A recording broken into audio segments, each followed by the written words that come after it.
Ara sí. Va. Doncs bon dia. Un altre cop a Píndoles d'Antropologia. Avui tenim a un amic, tenim en Pere Comelles, que és professor de la Universitat de Barcelona. Va fer filologia a la Universitat de Barcelona, filologia portuguesa, i es va doctorar és doctor en lingüística, també per la UB. És traductor literari, entenc que bàsicament del portuguès o del galaico-portuguès, no sé si el gallec també el toques.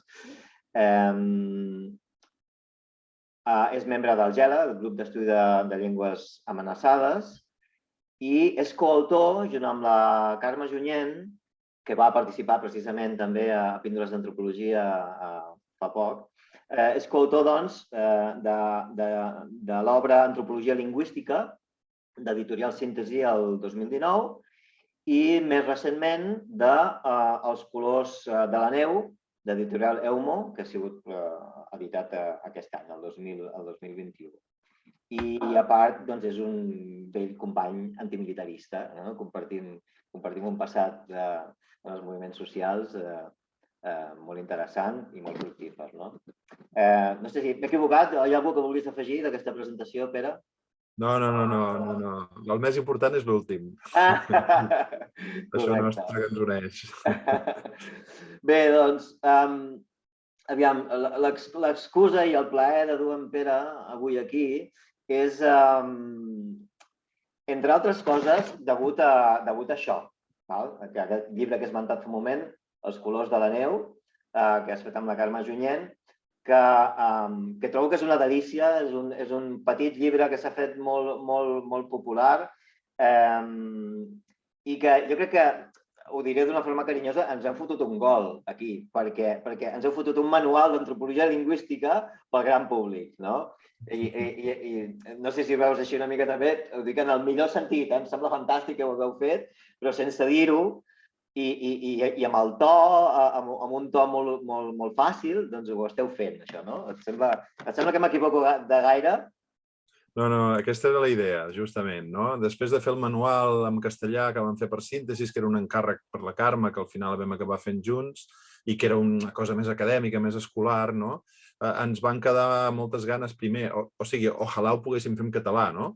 Perquè, bueno, és un mercat, diguem-ne, també acadèmic més petit i com saps perfectament, a més, cada vegada més envaït i més acaparat per les grans llengües, ja no el castellà, l'anglès directament, no? Hi ha moltíssima bibliografia que només la trobes en anglès i que ja tothom dona per suposat que només ha d'estar en anglès, no?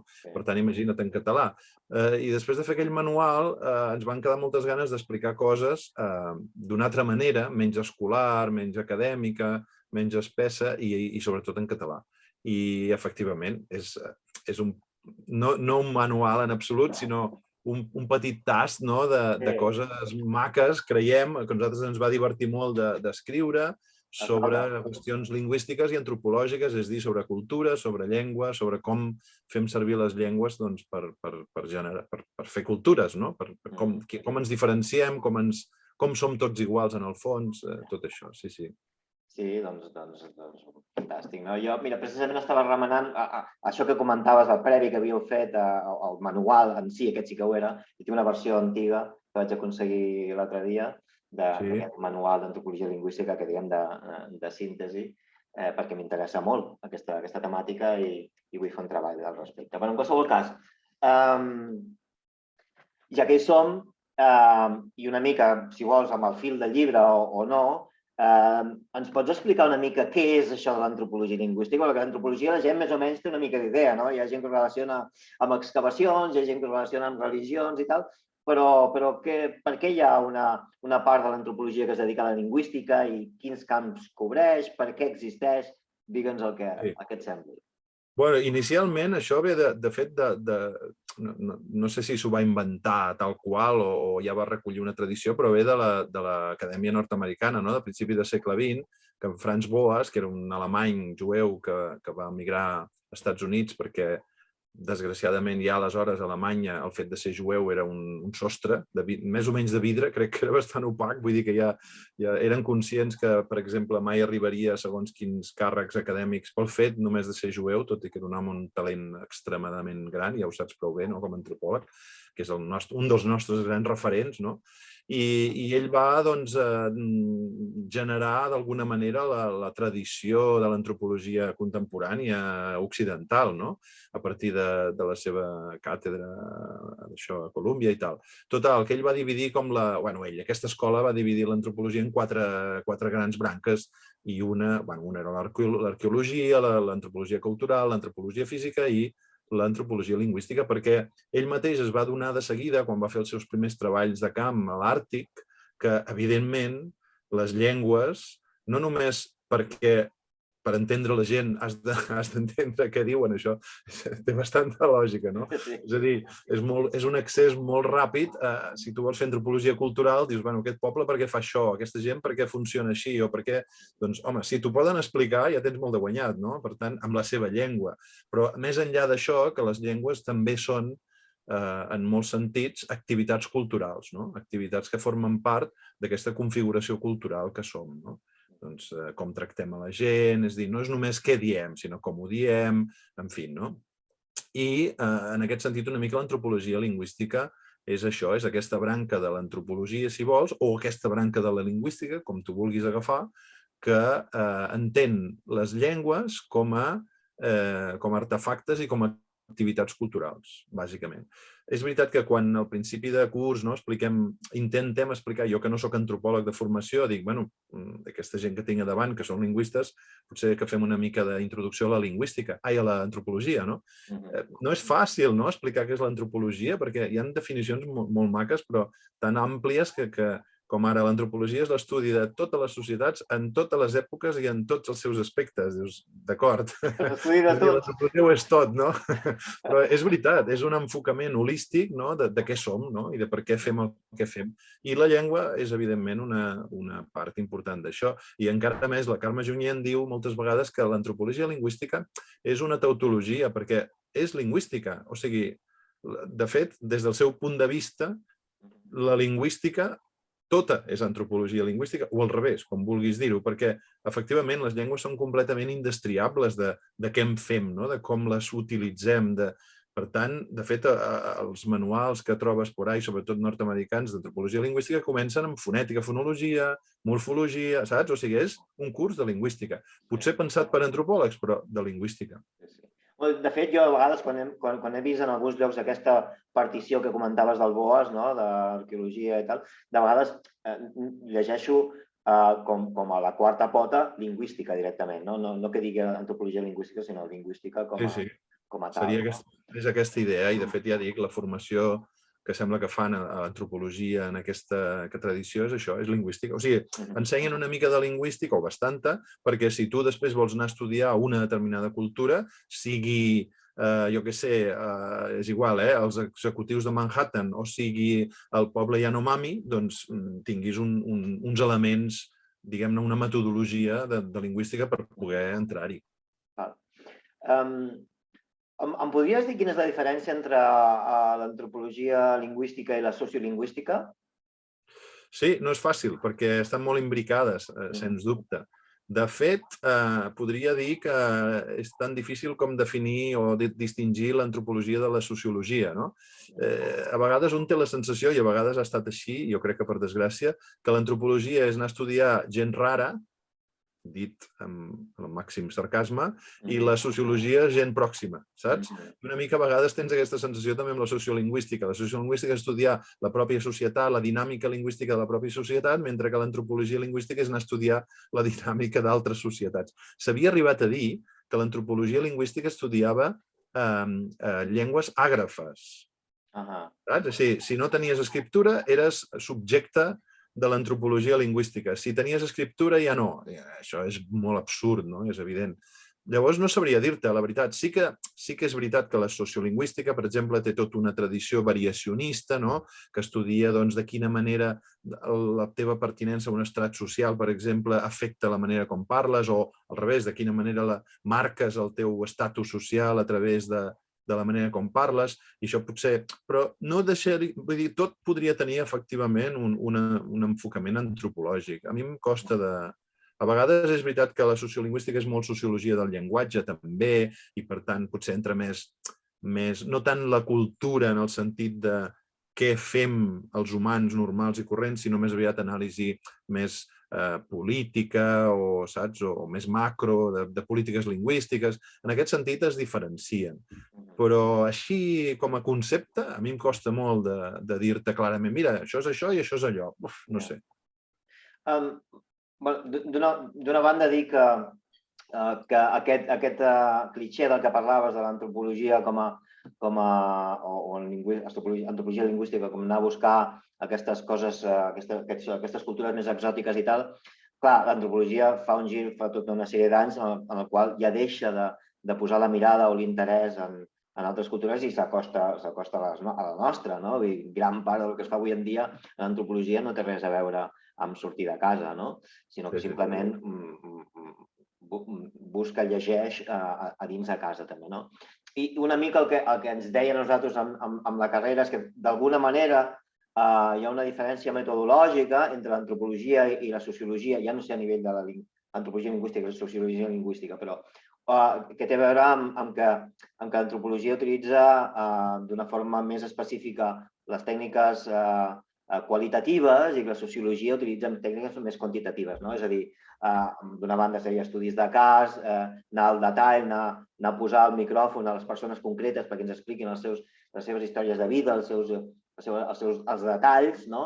I la sociologia com que va més a les enquestes, no? I els percentatges de població, tot molt més gran i d'alguna manera menys aterrat, no?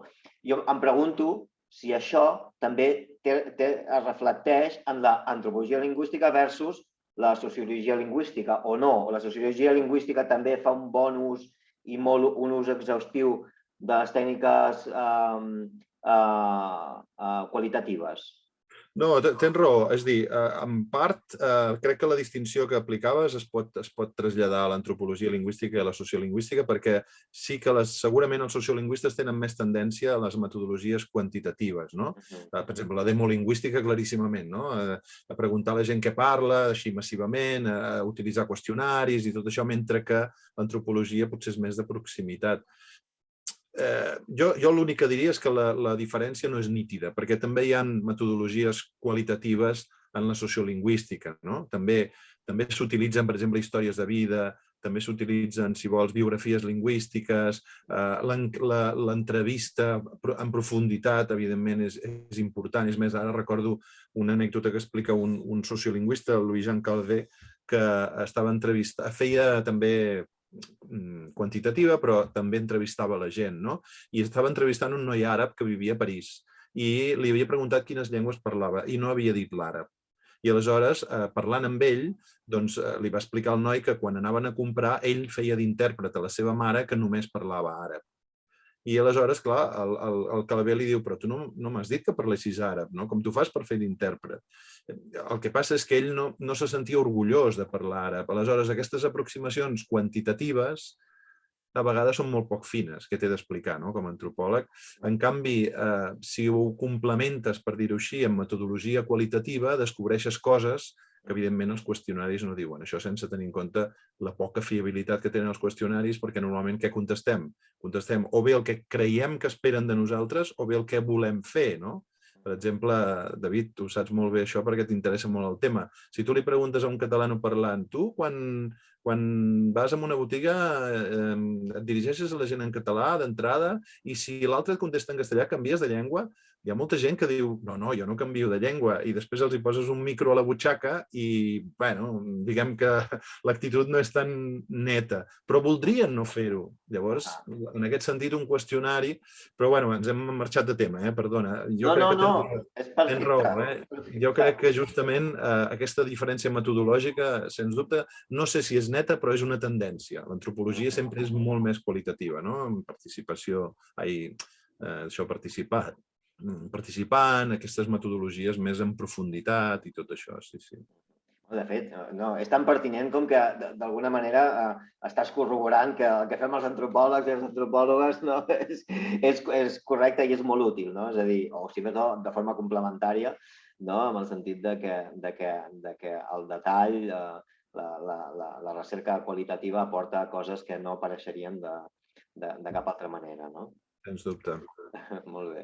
Va, doncs, mira, jo crec que ho podem deixar aquí, perquè de fet el que volíem és això, simplement fer obrir boca en relació a l'antropologia lingüística i ja està, t'ho agraeixo molt. Et deixo un minut o dos per si hi ha alguna cosa que estiguis fent, que vulguis fer-nos saber dels teus àmbits acadèmics o de militància o el que sigui, vols fer una crida, doncs ara és el teu moment. Moltes gràcies. No, jo només vull dir que l'antropologia lingüística és divertida i que a vegades la gent s'acosta a la lingüística amb aquell record nefast de determinades classes de gramàtica, no? Que més que estudiar una llengua semblava que estudiaves el codi penal, no? Allò que no pots fer de cap manera, allò que està tot prohibit, això és fatal, això és incorrecte, això són faltes. Les llengües són objectes d'investigació interessantíssims perquè són una de les principals coses que ens fan humans i a més són molt divertides en el sentit, ja no dic gramatical, que jo mai he sigut un gran gramàtic i sempre m'ha costat, però també, és a dir, això, la gramàtica no és aquell codi penal que condemna tot el que fas malament, sinó que és l'estudi intern, per dir-ho així, de les llengües, i això queda molt per fer, encara que sembla impossible. Sembla que ja estigui tot fet, no? Ja tot dit, però a més l'antropologia, aquesta dimensió cultural, aquest ús que fem de les llengües com a cultures, és molt divertit i en el llibre aquest que deia el David, que hem tret ara amb la Carme, els colors de la neu, justament hi ha molts exemples de coses curioses que fan que entenguem que hi ha altra gent al món que és diferent de nosaltres, però que en el fons tots fem coses bastant semblants. L'antropologia té aquesta doble cara, no? Per una banda ens fixem molt en les diferències i ens fascinen les diferències i ens estimem les diferències, però per altra banda també ens fan adonar que el nostre substrat humà és absolutament comú. I més enllà d'això, crec que l'antropologia és el contrari del militarisme, no, David? És a dir, un no pot ser, crec, antropòleg i militarista o autoritari. I, de fet, el BOAS... No sé què dir-te, perquè a Madrid vaig veure un discurs d'una persona que no conceptualment a mi em costa d'entendre, no? I el propi Franz Boas, aquest nostre sant patró, no? Va tenir molts problemes perquè va denunciar que els nord-americans utilitzaven els antropòlegs per fer espionatge. I això li va costar la seva presidència de la Societat d'Antropologia Americana, que ell havia fundat, i per tant jo crec que és una tradició que hem de seguir. L'antropologia és l'acostament a l'altre. Moltes vegades ha estat un instrument d'opressió, d'estigmatització, això de les tribus, no sé què, i per sort això ja fa molt temps que s'ha acabat i al contrari, ha esdevingut un instrument crític justament contra aquesta mena d'actituds cap a l'altre. Molt bé, doncs ho deixem aquí, Pere, fantàstic. Moltíssimes gràcies i records a la Carme. Moltes gràcies a tu i fins una altra. Que vagi